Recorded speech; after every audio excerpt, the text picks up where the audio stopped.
ఎక్కడ ఆవు పేడ పడుతుందో అక్కడ కింద పడిన తరువాత కూడా నువ్వు నివాసం చెయ్యి అన్నారు. అందుకే 84 లక్షల జీవరాశులలో సమస్త ప్రాణుల యొక్క పురీషము దుర్వాసన, ఒక్క గోమూత్రము గోమయము సువాసన. గోశాలల్లోకి వెడితే తెలుస్తుంది, సువాసన వస్తుంటాయి కడిగినా కూడా. ఎందుకని అంటే అది లక్ష్మీ స్థానం గోశాల.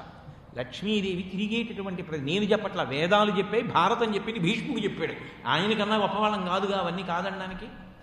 కాబట్టి అటువంటి లక్ష్మీదేవి ఎక్కడ మంచి లక్షణాలు ఉన్నాయో అక్కడ ఉంటుంది. మనసులో ఎప్పుడు క్రౌర్యం, ఎవణ్ణి పాడు చేద్దాం, ఎవణ్ణి అవమానిద్దాం, ఎవణ్ణి వెటకారం ఆడదాం, ఈ బుద్ధి ఉన్నవాడి దగ్గర, ఉపకారం చేయించుకుని మరిచిపోయే కృతజ్ఞుడి దగ్గర నేను ఉండను. అటువంటి దోషాలు కనపడితే పూర్వపుణ్యం వల్ల వచ్చినా ఈ పాపం వల్ల వెంటనే వెళ్ళిపోతాను. అందుకే కిష్కింధకాండలో లక్ష్మణుడు అంటాడు, బ్రహ్మ